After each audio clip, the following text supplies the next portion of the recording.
Here I am in Norwich again. I say again, you may not have seen any others because none of them are really worked out. But there's Norwich Cathedral spire just behind my shoulder, as you can see.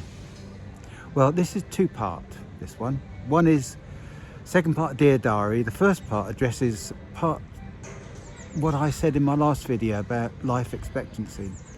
I had quite a few replies, really, and I was quite surprised. But at the end of the day, it boils down to personal choice. One chap said that he'd rather die a man than take the medication and lose his manhood. I can understand that. It's, as I said before, it's so crucially important. You don't realise what it means when you lose your manhood like that. It changes everything. You have to put up with people making jokes about, oh, you're a bit, got a red face, Al, have been watching porn. Oh God, it's a hot flush. And others that say no, then they want to rely on their religion, and I respect those things. Others have just said no, I'd rather live a short life as a man and than a long life as a eunuch. It's a bit harsh, but I can understand what they mean. Me, I chose to live as long as I can for two reasons, really. One, you never know what medical advance is going to come around the corner, as I've mentioned before, and they are coming around the corner. And two, actually, it's more important for me to see my grandchildren grow up and see their life and feel more part of it. So I chose that.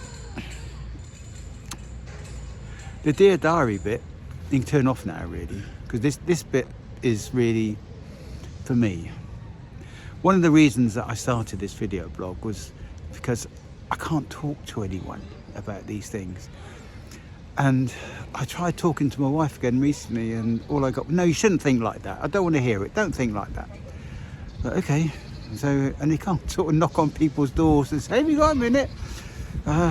Because it doesn't work out, and you realise actually, once again, you're alone with all this. Because what happened to me was 3 weeks ago, I went down to Salisbury. It was a friend's 70th birthday party. It was a really good party, but I got down there on Friday night, and on Saturday morning I drove down to the Dorset coast to go to the place that I said I'll probably never go to again. So you can never say never again.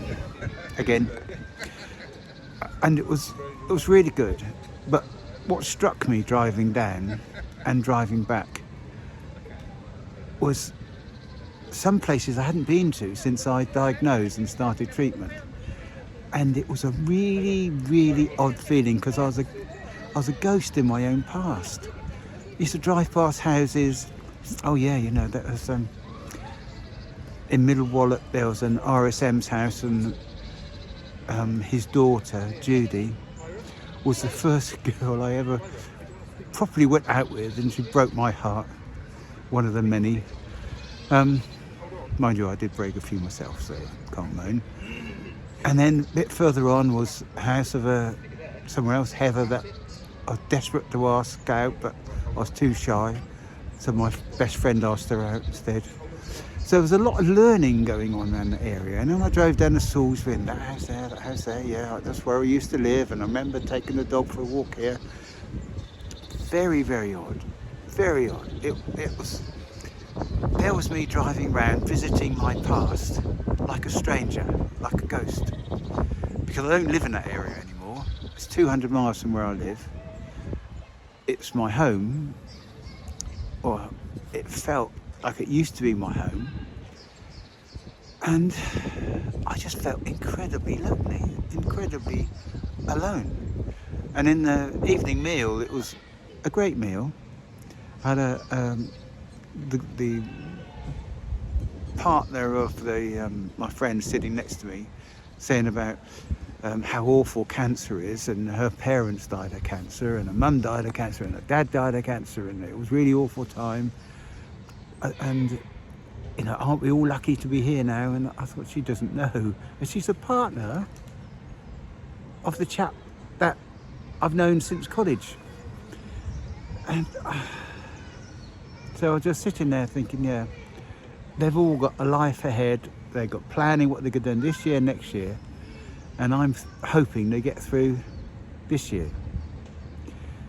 It's not easy sometimes. In fact, it can be very easy. And then driving back, I made it worse for myself really, because I was playing some old CDs, well, on YouTube, of 10 Years After and Jethro Tull and things I used to play in that era, and made myself quite sad. Driving back through familiar places and remembering someone I used to go out with, who lived in that farmhouse on the left. That went out once because we went round for a meal with her parents and they had gerbils all over the table. So I thought, no, this is all a bit odd. But it's all my past life. And there hasn't been any recent life down there. And who can you tell? Who can you go back and say, it was really, really odd? You can't. So I'm telling this camera. And I feel much better for it now. And I know that you've probably not watched this bit.